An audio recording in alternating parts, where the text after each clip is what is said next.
Lo de las puertas giratorias es un ejemplo muy claro de esa vieja política en la que se entiende la política solo como una forma de conseguir espacio de interés privado. Es decir, alguien que representa al pueblo no puede después cobrarle o pagarle los favores a una gran empresa a la que además cobra sueldos millonarios después y utiliza los contactos que tenía con la administración pública. Hay que ser muy severo y muy tajante.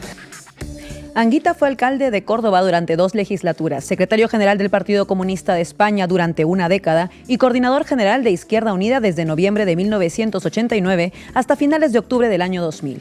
Hasta que apareció Podemos en el tablero político español, suyos son los mejores resultados históricos de la izquierda desde la recuperación de la democracia, el 10,54% y 21 escaños en las elecciones generales de 1996. En la anterior cita electoral, en el año 93, los resultados de la Izquierda Unida de Anguita ya fueron excelentes, con un 9,55% y 18 escaños, y suficientes como para juntar una mayoría absoluta con los 159 diputados que obtuvo en esas elecciones el PSOE de Felipe González.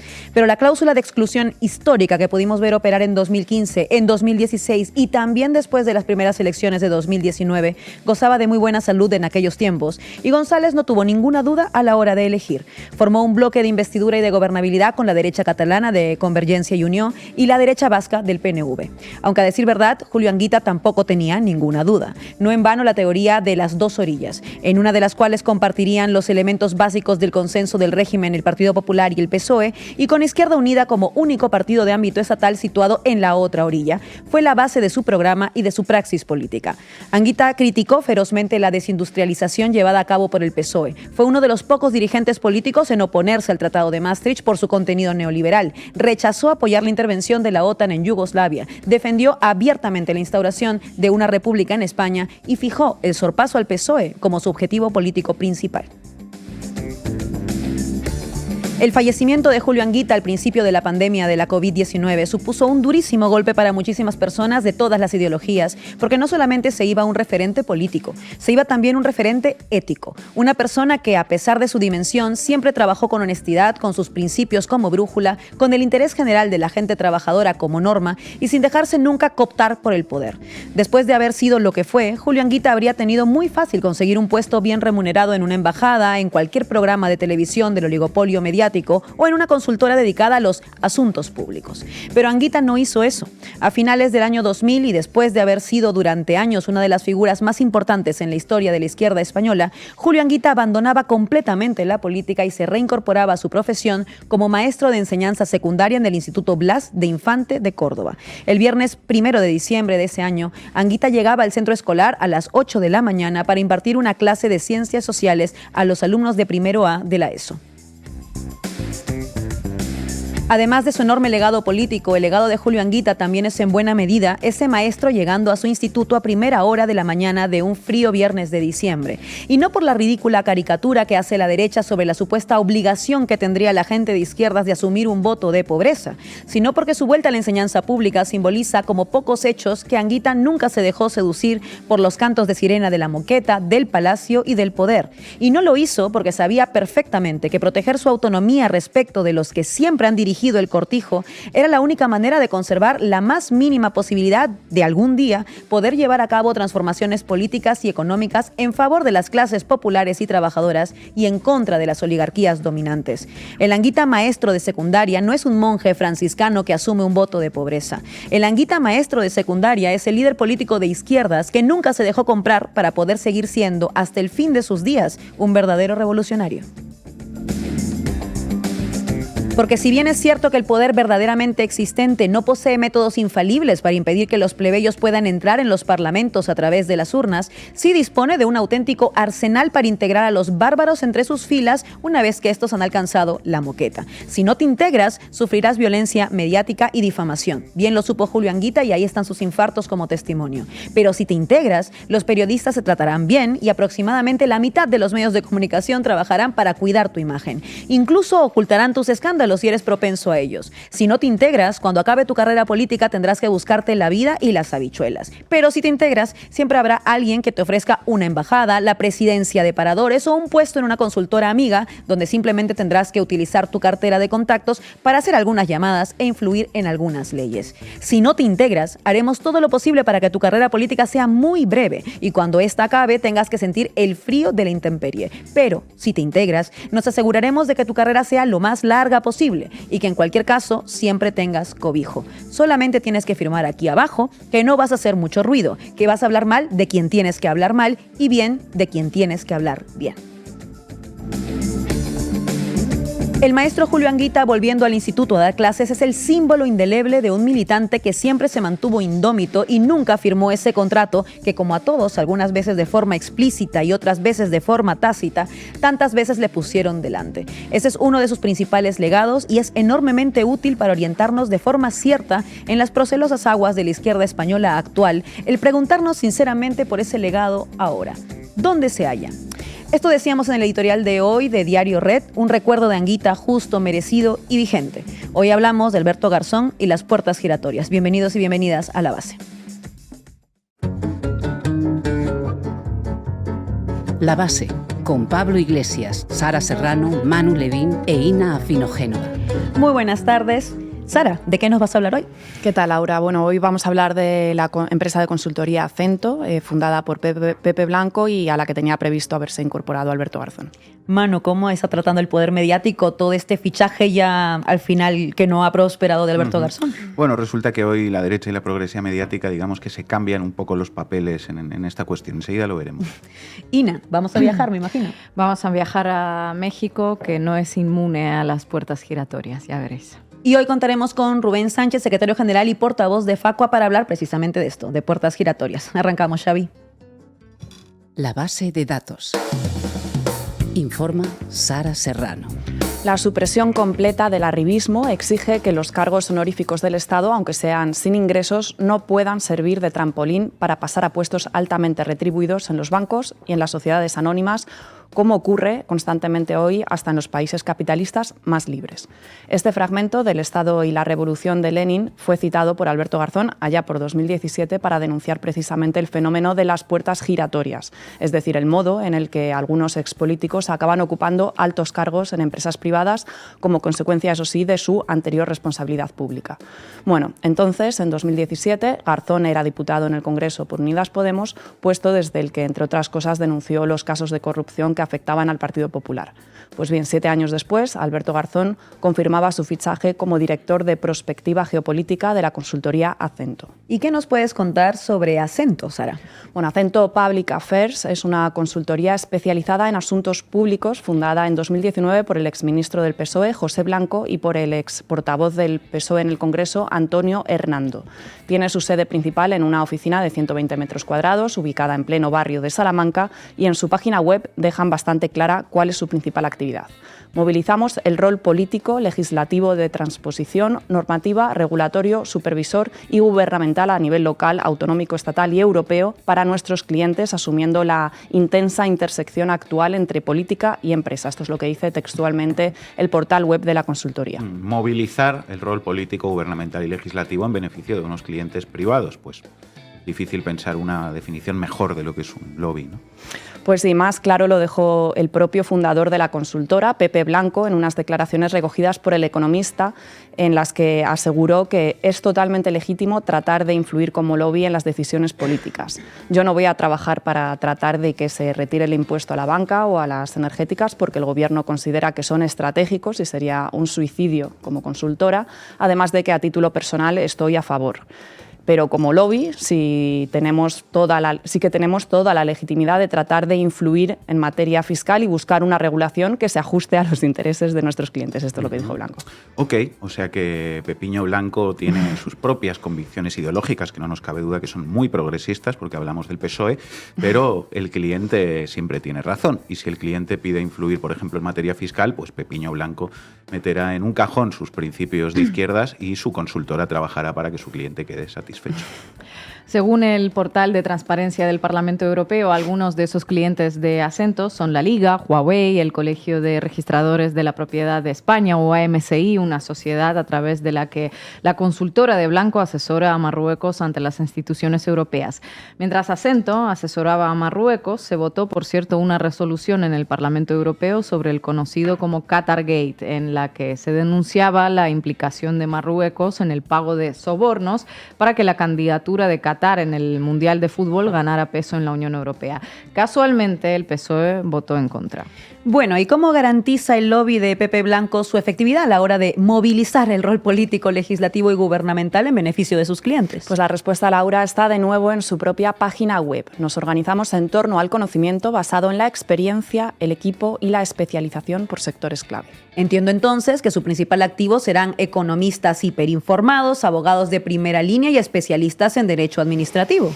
Pues no, ese conocimiento basado en la experiencia se refiere al que tienen los ex altos cargos políticos que ha fichado la consultoría. Del total de sus empleados, cerca del 30% ha tenido alguna vinculación con partidos políticos. Vamos a hacer un repaso exhaustivo del organigrama de la consultora porque, bueno, no tiene desperdicio. En la dirección de la consultora, además del propio Pepe Blanco, que recordemos fue vicesecretario general del PSOE y ministro de Fomento durante el gobierno de José Luis Rodríguez Zapatero, está un político del PP, se trata Alfonso Alonso, expresidente del PP vasco y exministro de Sanidad durante el gobierno de Mariano Rajoy. En la sección de Management de la consultora nos encontramos a Guillermo Martínez, exconsejero de Presidencia en Asturias durante la etapa del socialista Javier Fernández, a Miquel Gamisans, exsecretario de Comunicación de la Generalitat y de ERC, y a Raquel Herrera, que fue vicesecretaria de Organización del PP y trabajó también como asistente del Grupo Parlamentario Popular en el Congreso de los Diputados. El equipo directivo cuenta con un ex asesor del Ministerio de Industria durante el gobierno de Zapatero, un ex asesor del Parlamento Europeo convenientemente colocado ahora como director de la oficina de Acento en Bruselas y hasta un ex asistente de un europarlamentario de UPyD. La consultora ha creado además un consejo asesor al que ha incorporado al exministro de Trabajo del PSOE, Valeriano Gómez, a la secretaria de Estado de Economía con José María Aznar, Elena Pisonero, al secretario de Cultura con el gobierno de Mariano Rajoy, José María Lasalle, y a Elena Valenciano, encargada de la vicesecretaría general del PSOE, con Alfredo Pérez Rubalcaba. En declaraciones al Economista, Pepe Blanco aseguró que todos los lobbies tienen a expolíticos en sus plantillas y es algo totalmente lógico. Nosotros no somos los únicos. El problema es que falta una regulación, pero somos los primeros interesados en que se haga y de hecho así se lo hemos pedido al gobierno. Hace falta una regulación sobre el lobismo, pero mientras tanto Ascento se beneficia de los vacíos legales. En julio de 2020 el diario.es informó de que Blanco ofrecía por carta sus contactos directos con ministros del Ejecutivo de Pedro Sánchez a clientes del IBEX 35. Sí, en estos documentos, algunos de ellos además firmados por el propio Blanco, la empresa ofrecía como un valor añadido a sus clientes una interlocución permanente con los poderes públicos o establecer un diálogo permanente con los responsables de las administraciones y ministerios en las iniciativas normativas y legales que puedan afectar a los intereses e inversiones de la compañía. Entre los interlocutores en el gobierno citados en estas cartas se encontraban el entonces ministro de Transporte, José Luis Ábalos, la ministra de Industria, Reyes Maroto, o la vicepresidenta y ministra para la Transición Ecológica, Teresa Rivera, entre otros tantos. Esa enorme influencia política es la que ha hecho posible que Acento Public Affairs se convierta en el primer lobby de este país con una facturación que supera los 6 millones de euros anuales. Sí, el crecimiento de la consultora coincidió además casualmente con el año en el que comenzaron a llegar las ayudas europeas, los conocidos como fondos Next Generation. Esto hizo que muchos apuntarán a una posible mediación de Acento entre las grandes empresas y el Gobierno para la obtención precisamente de estos fondos europeos como principal causa de este enriquecimiento. Sin embargo, Pepe Blanco ha insistido en que su empresa no tiene ninguna relación con la gestión de estas ayudas europeas. Los fondos Next Generation, con una dotación financiera global de 750.000 millones de euros, supusieron una gran oportunidad de negocio para muchas empresas. Bueno, para terminar, quería recordar que esta mañana a las 9:30 el propio Alberto Garzón ha emitido un un comunicado en el que informaba de su renuncia a incorporarse a la consultora Acento como tenía previsto hacer. En un largo texto publicado a través de la red social X, Garzón justificaba su decisión por el enorme revuelo que había causado en el ecosistema de izquierdas y los efectos negativos que podría tener su decisión sobre algunas organizaciones de izquierdas, entre las que cita Izquierda Unida, Unidas Podemos o Sumar. Después de lamentar el comportamiento de una izquierda inquisitorial y reivindicar la importancia de tener más influencia en todos los espacios posibles, agradece la comprensión del CEO de Acento, de Pepe Blanco, que se ha portado magníficamente con él y para quien esta situación resulta especialmente injusta, dice Garzón. Garzón admite también su frustración tras haberse dejado la salud en un proyecto colectivo y no poder continuar con su vida estando fuera de la política formal. Las instituciones en general y los gobiernos en particular también son espacios que no están exentos de contradicciones, ha concluido. La presión social ha hecho que finalmente Alberto Garzón haya tenido que renunciar al cargo directivo en la consultoría de Pepe Blanco. Pero lo relevante no es eso. Lo trascendente y enormemente preocupante es que el mayor lobby de España pueda comprar a ciertos políticos de izquierdas. Muchas gracias, Sara. A ti.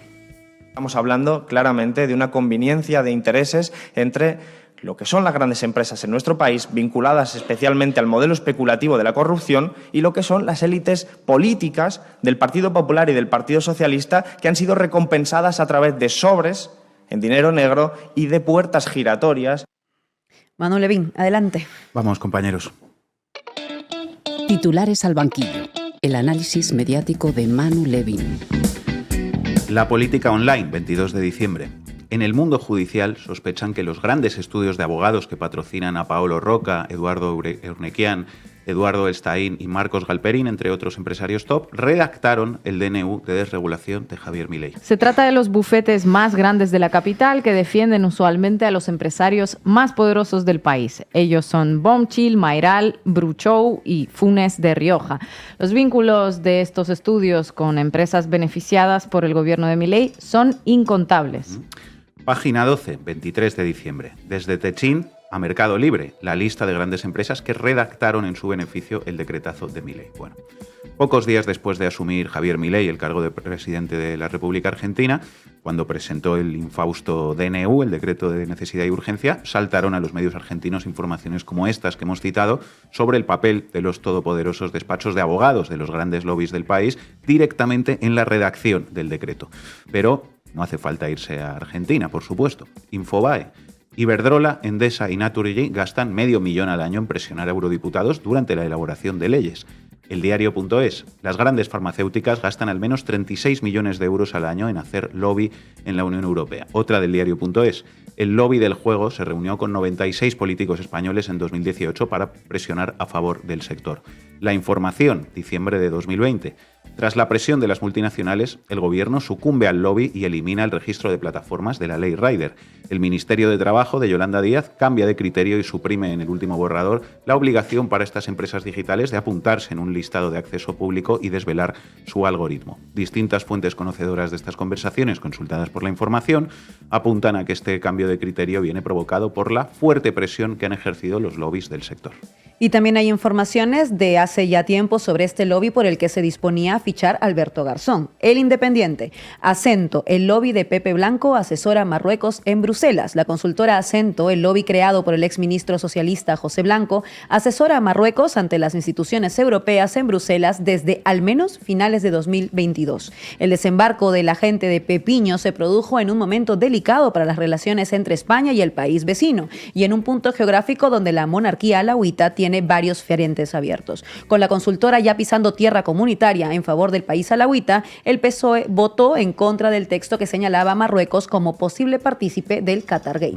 Por si alguien tenía alguna duda. Bueno, el poder de los lobbies es algo de lo que se habla mucho y es algo de lo que la gente en la calle tiene bastante noción. Son grupos de presión que cuentan con muchísimo dinero, los mejores despachos de abogados, expresidentes, exministros, exsecretarios de Estado o directores generales o diputados, y eso les da capacidad de influir muchísimo en la redacción de leyes o en decisiones ejecutivas para que sean a favor de sus intereses, claro. No solo porque se puedan comprar directamente a altos cargos políticos para que les beneficien con sus decisiones, sino porque, todo lo dicho anteriormente, les da capacidad a estos lobbies incluso para competir con el Estado en conocimientos técnicos, asesores, estudios, investigación sociológica, contactos, que pueden ser incluso superiores a los equipos técnicos y políticos con los que cuenta un ministerio de un gobierno. Eso convierte a estos lobbies en una especie de ministerios B, podríamos decir, con poder incluso legislativo, como parece que ha sucedido con el DNU de Milei. Y claro, esta consultora Acento, que como comentábamos ya cuenta en sus filas con varios exministros del PP y del PSOE, bueno, pues debería estar muy contenta de poder contar también con un exministro como Alberto Garzón, que tenía las competencias en materia de derechos de los consumidores. Seguramente, claro.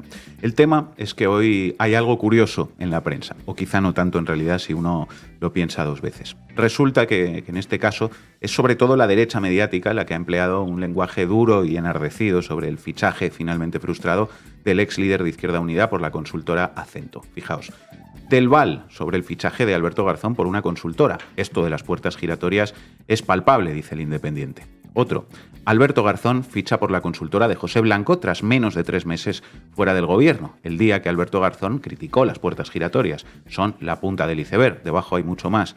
Viene con esto ABC. La razón, puertas giratorias. Alberto Garzón ficha por la consultora de José Blanco apenas unos meses después de dejar el gobierno.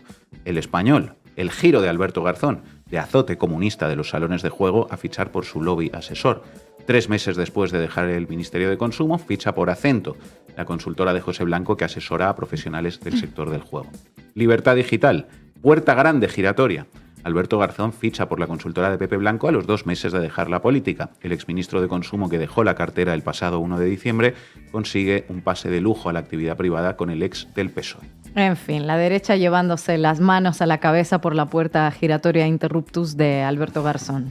Efectivamente, lo cual, hay que decirlo, es un gran despliegue de cinismo, porque todos estos son los mismos diarios que siempre han mirado hacia otro lado o han defendido abiertamente las puertas giratorias de la derecha. Pero bueno, en estos tiempos de cinismo absoluto en la mayor parte del panorama político, con un Pedro Sánchez que decía que iba a meter preso a Puigdemont y que la amnistía era inconstitucional y que después pacta la amnistía con el único fin de ser investido presidente, y con un PP, por otra parte, que según se está sabiendo, también quiso negociar la amnistía e indultos con Puigdemont a pesar de todo lo que han dicho y de todo lo que siguen diciendo, pues claro, al lado de todo eso, esto de la derecha mediática criticándote una puerta giratoria es una minucia, ¿no? En fin, pero dicho esto, hay que decir también que hoy uno se entera mucho más de qué iba todo esto de Acento leyendo a la derecha mediática que leyendo a la progresía mediática, porque en los diarios de la derecha está toda esta escandalización hipócrita, que en realidad tampoco es nueva ni original, porque uno de los mensajes principales de las derechas sobre la izquierda en estos años ha sido precisamente decirle a la gente, no veis si son como nosotros, y en este caso pues la verdad es que lo tenían a huevo. Pero además de toda esa escandalización hipócrita, como digo, también la derecha mediática, digamos que ahonda en lo que es Acento y en lo que ha hecho en estos últimos años, lo acabamos de ver. Se habla de su papel, por ejemplo, defendiendo los intereses de Marruecos, de la patronal de las apuestas, etcétera. Pero la progresía no. Hoy se cambian los papeles y los mismos diarios que en otras ocasiones echarían ríos de tinta sobre las puertas giratorias, en este caso han estado mucho más suavecitos, ¿verdad? Como la seda, fijaos. El HuffPost. El exministro Alberto Garzón encuentra trabajo tras salir del gobierno. El exministro de Consumo Alberto Garzón estrena trabajo. Tras su salida del Ministerio y de la Política Activa con el cambio de legislatura, ha sido fichado por Acento, la consultora de asuntos públicos impulsada por el exministro socialista José Blanco. Es fichado, encuentra trabajo, en fin, nada de lobbies ni de puertas giratorias por ningún lado. Ni de Marruecos, ni de Qatar, ni de apuestas, etcétera. El País.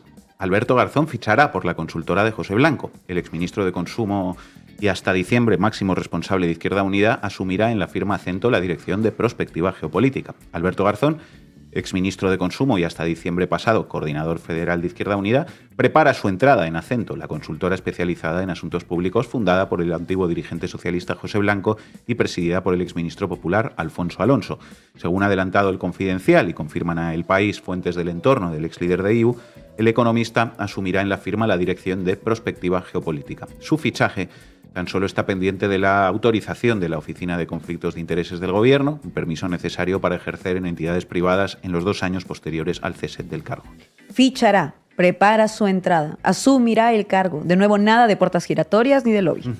efectivamente, encuentra trabajo en una consultora y, de nuevo, pues tampoco mayores explicaciones sobre a qué se dedicaba y a qué se dedica esa consultora.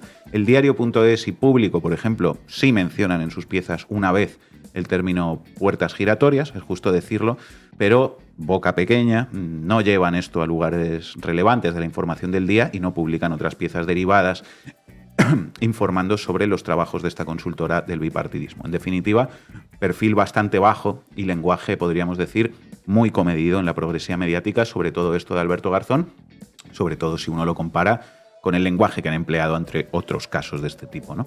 ¿Y por qué este comportamiento de la progresía mediática? Pues cabe pensar básicamente que es porque no quieren hacer sangre aquí, no quieren cargar las tintas contra la izquierda, o al menos contra una parte de ella. Contra una parte de ella, efectivamente, porque creo que todos sabemos que si la protagonista de todo esto hubiera sido, no sé, Irene Montero, se les habría quedado muy pequeñas al País, El Plural, Infolibre, La Sexta, La SER, el Huffington Post, abriría los telediarios de la progresía y Ferreras pondría un contador en su pantalla. No tenemos pruebas, pero tampoco dudas.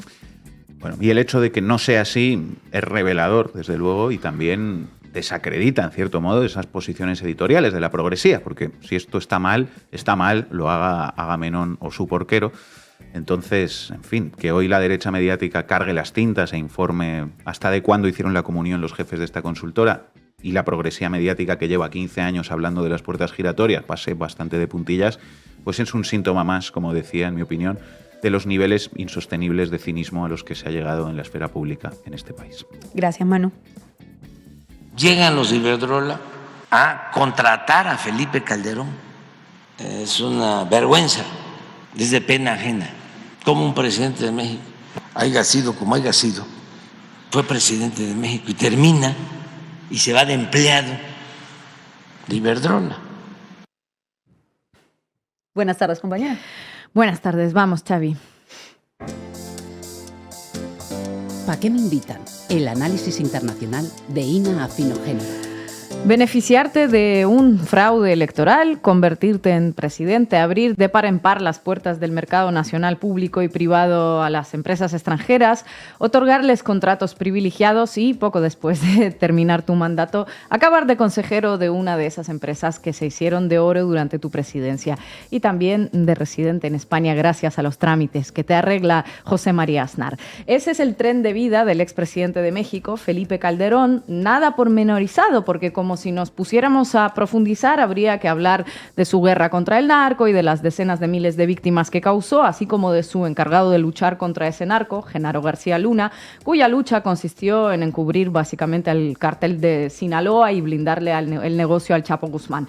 Pero todo eso lo dejamos para otro momento. Hoy solo hablaremos de la puerta giratoria tamaño puerta de Brandenburgo por la que Felipe Calderón hizo su entrada triunfal. Una entrada triunfal a la fundación de Aznar y a Iberdrola después de favorecer el negocio de la energética española en su país. Vamos a ello. Tal cual. Las bases para el gran desembarco de las empresas españolas en México las sentaron los antecesores neoliberales de Calderón, los priistas Salinas de Gortari, Ernesto Zedillo y el panista Vicente Fox, otro amigo y aliado de Aznar para liberar a América Latina del comunismo.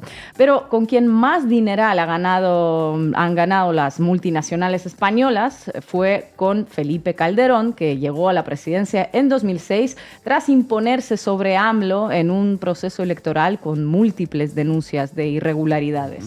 Proceso electoral con múltiples denuncias de irregularidades, o lo que en Román Paladino se denomina fraude electoral.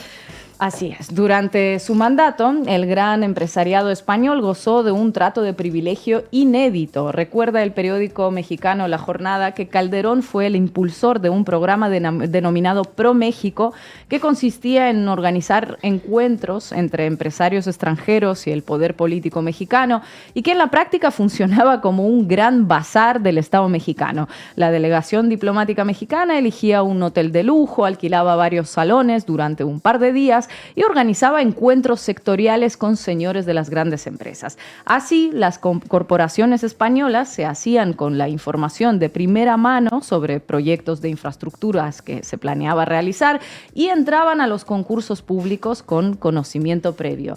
¿Cuál fue la empresa más mimada? Pues aquella que le abrió la puerta giratoria a Calderón una vez terminado su mandato, Iberdrola. Iberdrola México había empezado a recibir contratos públicos privilegiados ya desde que Calderón estuvo en la Secretaría de Energía en el gobierno de Vicente Fox, según una investigación del periodista Carlos Portillo en La Revolución 3.0. Es decir, desde antes de asumir la presidencia Calderón. La energética recibió permisos para generar, distribuir y comercializar energía eléctrica, algo que según la Constitución mexicana le corresponde únicamente al Estado.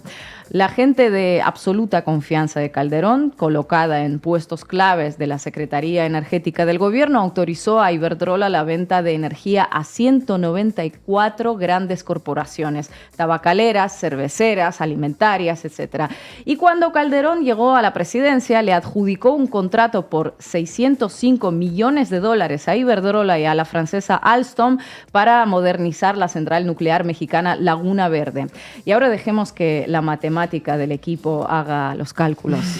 Bueno, en total, el primer año del sexenio de Felipe Calderón a Iberdrola se le adjudicaron diversos contratos por una modesta suma de 2.669 millones de euros. Entre el último año de Fox y el primero de Calderón, la empresa aumentó sus ganancias netas en un 64,3%. Así, cerraron el año 2007 con 54,7 millones de euros de beneficios. Claramente, todo esto porque saben gestionar. Claramente. En 2014, ya durante la presidencia de Enrique Peña Nieto, otro residente español en la actualidad, se aprobó una reforma energética que permitió la entrada sin restricciones de las multinacionales al sector.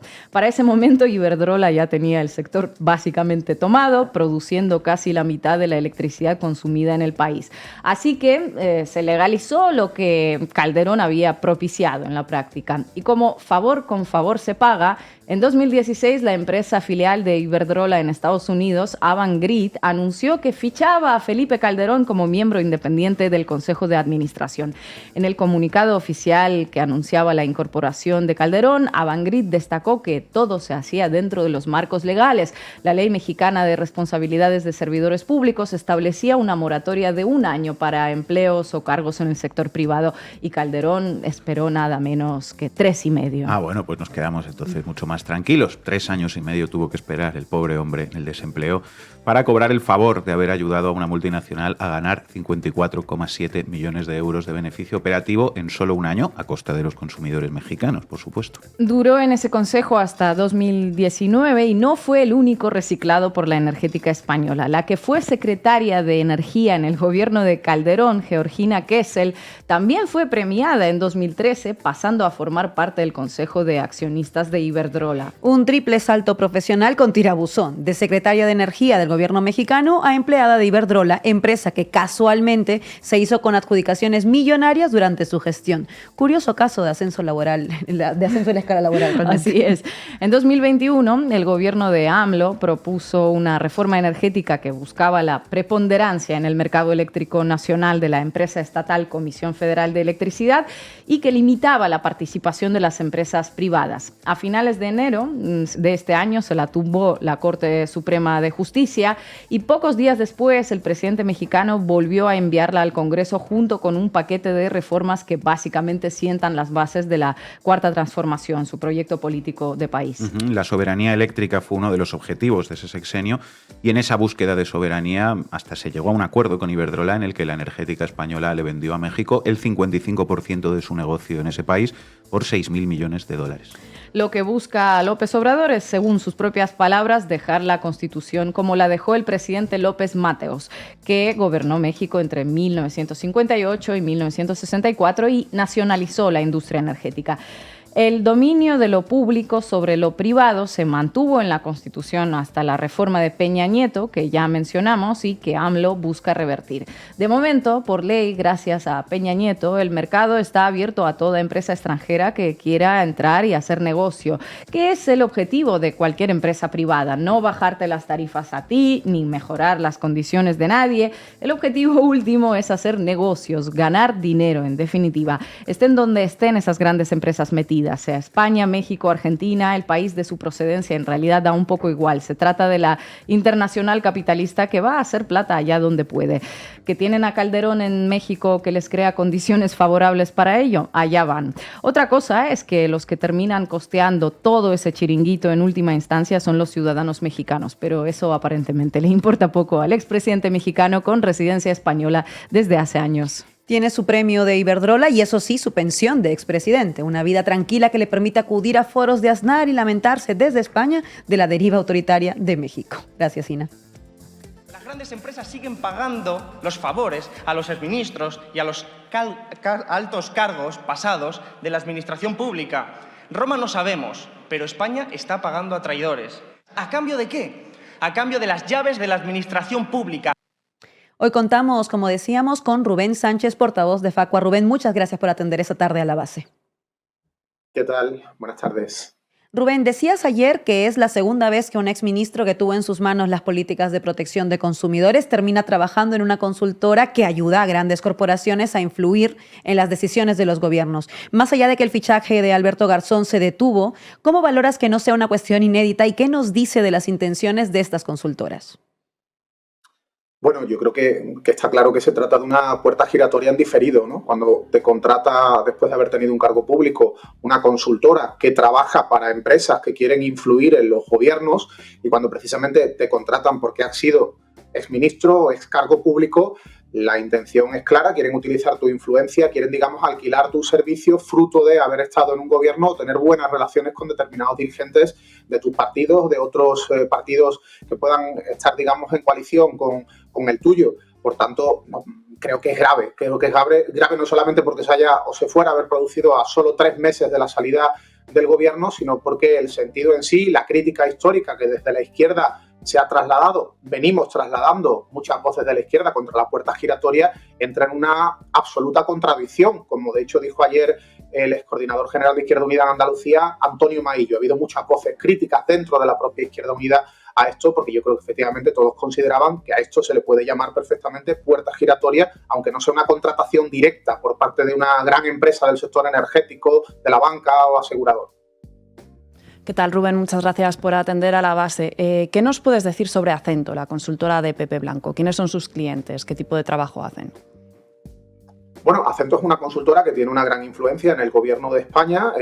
¿Gobierna el PP o gobierna el PSOE? Porque el presidente de Acento es el exministro de Consumo y más cosas, Alfonso Alonso, es portavoz del PP también, y luego los máximos responsables en Acento son exministros socialistas, entre ellos Pepe Blanco. Por tanto, tiene una gran capacidad de influencia. De hecho, ofreció sus servicios por carta hace unos años a empresas del IBEX, precisamente destacando su capacidad de influencia o de relación con ministros del gobierno. Eso lo destapó el diario.es. También tiene influencia en la Comisión Europea y es lícito que la tenga, porque es que a eso se dedican las consultoras que actúan al servicio de los lobbies. Es lícito, digo, dentro de las reglas del juego en las que lamentablemente nos manejamos, ¿no? Lo que no me parece lícito es que desde dirigentes o exdirigentes de la izquierda se entre en ese tipo de consultoras para ponerse al servicio de aquellas empresas que tienen unos intereses que no son necesariamente coincidentes con los intereses de la propia izquierda, con lo que se ha venido defendiendo históricamente desde la misma voz que ahora entra o está a punto de entrar en una consultora de esas características. Garzón decía que desde la izquierda estamos prejuzgando, que somos prejuiciosos con lo que iba a hacer, y puede que el papel que tuviera Garzón no fuera trabajar para Novartis, por ejemplo, para esa farmacéutica. Puede que tuviera un papel ajeno a muchas de las empresas que todos estamos conociendo, que pueden estar o no en el IBEX 35. Puede que sí, que hayamos prejuzgado a qué se iba a dedicar dentro de Acento, pero creo que el hecho en sí, las características de la propia empresa ponen de manifiesto que no es muy acorde a la ideología que nos ha venido trasladando Garzón desde la época del 15M. Manu. Buenas tardes, Rubén, ¿cómo estás? Yo te quería... ¿Qué tal? Te quería hacer una pregunta, bueno, que puede ser muy sencilla, muy obvia, pero que es ¿por qué crees que ha renunciado finalmente Alberto Garzón a asumir ese cargo? Porque, bueno, veíamos que la presión de la progresía mediática, digamos, que no ha sido muy intensa, no han querido hacer ahí mucha sangre. Sí ha habido críticas desde las propias filas de IU, mencionabas a Maillo, hay unas elecciones a la vuelta de la esquina. ¿Cuál crees que ha sido el factor, digamos, que ha motivado la renuncia?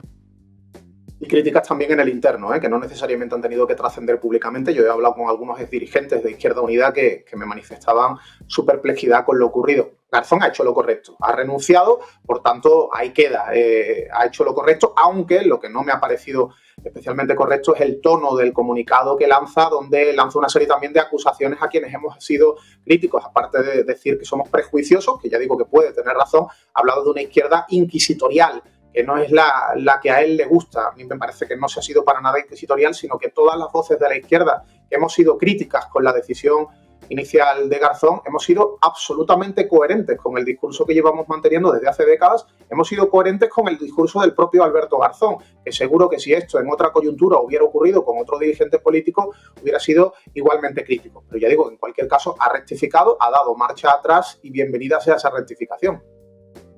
Buenas tardes, Rubén. Se ha abierto ahora un debate, mucha gente se pregunta que a dónde debería ir un político de izquierdas, ¿no? ¿Qué espacios le quedan si no es un funcionario público, si no tiene un lugar garantizado, una empresa en la que había trabajado anteriormente, ¿no? Una excedencia, cosas por el estilo?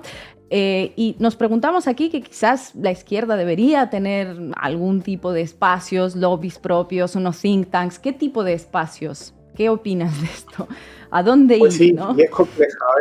Es compleja la respuesta, es compleja la cuestión, ¿no? De dónde tiene que ir un político de izquierda o a la izquierda del PSOE, ¿no? Donde no estamos acostumbrados a ver políticos gobernando de entrada y donde el concepto de puerta giratoria nos queda como muy lejos, pero parece que sí se puede dar también. Bueno, de entrada yo creo que la propia contradicción de la izquierda nace desde el momento en el que cuando se asumen cargos públicos ha habido formaciones y entre ellas ha sido uno de los grandes, creo yo, errores por parte de Podemos de renunciar a parte del sueldo, a donar parte del sueldo porque se entendía que eran demasiado altos los sueldos que reciben los políticos. Yo creo que eso es un error gravísimo. Un sueldo para un político debe ser digno, debe ser alto, porque el desgaste personal que provoca estar en un cargo público es enorme y por tanto el sueldo tiene también que compensar ese desgaste. Pero luego se trata de ver a la salida, haya o no recortado su salario, a la salida que hace. Bueno, hay muchas salidas, puede ser profesor universitario en universidades públicas o privadas, puede estar dirigiendo una fundación del propio partido, hay salidas, creo. Lo que ocurre es que efectivamente, por coherencia, un político que ha sido cargo público y es de izquierdas tiene limitaciones en cuanto a las decisiones que debería adoptar a posteriori en relación a las empresas para las que trabaje, sobre todo si los intereses de esas empresas han colisionado con los intereses de la propia ideología política de ese dirigente, de ese político. Es que es complicado plantearnos que sea correcto que en este caso concreto el máximo responsable de las políticas de protección al consumidor y lucha contra el fraude acabe trabajando para las empresas que tenía que estar controlando y a las que tenía que estar regulando durante su etapa como ministro. Haya hecho más o haya hecho menos Garzón durante ese periodo, pero no es lógico que Garzón trabaje ahora para una aseguradora, para un banco, para una farmacéutica, para una compañía de telecomunicaciones, para una energética, ni directa ni indirectamente, a través de una consultora que al fin de cuentas las tiene entre sus clientes. Ben Sánchez, portavoz de Facua, muchas gracias por haber atendido a La Base. A vosotras, un abrazo. Nosotras llegamos al final del programa y les dejamos con un tema de la pegatina llamado Lloverá y yo veré, sobre cómo cuando se cierran algunas puertas se abren otras. Hasta mañana.